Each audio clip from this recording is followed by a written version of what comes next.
Middle east की जंग ने पूरी दुनिया में हाहाकार मचा दिया है। हॉर्मुज स्ट्रेट से वैश्विक तेल की सप्लाई पर ईरानी पहरे ने तमाम देशों में ऊर्जा संकट खड़ा कर दिया है। लेकिन ईरान ने भी साफ कर दिया कि इसके लिए अमेरिका और इजराइल जिम्मेदार है, ईरान नहीं।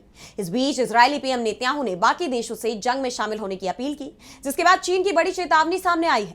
जबकि अमेरिकी राष्ट्रपति डोनाल्ड ट्रंप अभी युद्ध विराम की बात करते नजर आ रहे हैं, जिसके बाद इस जंग की तस्वीर ही बदल गई है।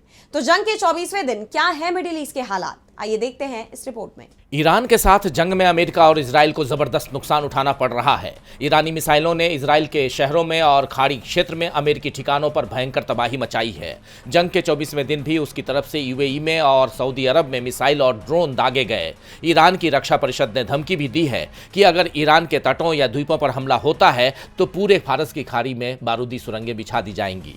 यानी अभी तक हॉर्मुज स्ट्रेट, जो फारस की खाड़ी को ओमान की खाड़ी से जोड़ता है, केवल उस संकरे मार्ग के बंद होने से दुनिया भर में जो हाहाकार मचा हुआ है, उसके बाद अब फारस की खाड़ी भी अगर बंद हो जाती है तो वैश्विक व्यापार को दोहरा झटका लगेगा। पहले ही आईईए यानी इंटरनेशनल एनर्जी एजेंसी ने चेतावनी दी है कि ऊर्जा संकट 1970 के दशक के तेल संकट से भी बदतर है। ऐसे में ईरान की ये चेतावनी बेहद गंभीर मानी जा रही है। वहीं अमेरिकी राष्ट्रपति डोनाल्ड ट्रंप ने हॉर्मुज खोलने के लिए ईरान को जो 48 घंटे का अल्टीमेटम दिया था, उसके जवाब में ईरान के इस्लामिक रिवोल्यूशनरी गार्ड कोर यानी आईआरजीसी ने कहा है कि अगर हमारे बिजली संयंत्रों को निशाना बनाया जाता है तो हम इजराइल और खाड़ी देशों में मौजूद उन बिजली संयंत्रों पर हमला करेंगे जो अमेरिकी ठिकानों को बिजली सप्लाई करते हैं। मतलब साफ है कि अमेरिका और इजराइल की किसी भी धमकी के आगे झुकने से ईरान ने इनकार कर दिया है। ऐसे में इजरायली पीएम बिन्यामिन नेतन्याहू ने दूसरे देशों से अपील की है कि वो इस जंग में शामिल हों। लेकिन अगर ऐसा हुआ तो ये जंग तीसरे विश्व युद्ध का रूप ले सकती है। ऐसे में चीन ने भी चेताया है कि अगर ये जंग और फैलती रही तो पूरा इलाका एक ऐसे चक्र में फंस जाएगा जहां से निकलना मुश्किल होगा। ताकत के इस्तेमाल से सिर्फ तबाही आएगी। वहीं जिस तरह इस जंग में न्यूक्लियर फैसिलिटीज को निशाना बनाया जा रहा है, उसे लेकर रूस ने चिंता जाहिर की है। क्रेमलिन के प्रवक्ता दिमित्री पेस्कोव ने कहा है, ईरान के बुशर परमाणु ऊर्जा संयंत्र के पास अमेरिका और इजराइल द्वारा किए गए हमले बेहद खतरनाक हैं। ऐसे हमलों के अपूरणीय नतीजे हो सकते हैं। इन सबके बीच अमेरिकी राष्ट्रपति डोनाल्ड ट्रंप के आए एक बयान ने इस जंग को लेकर कई सवाल खड़े कर दिए हैं। उन्होंने अचानक ही युद्ध विराम के संकेत दे दिए हैं।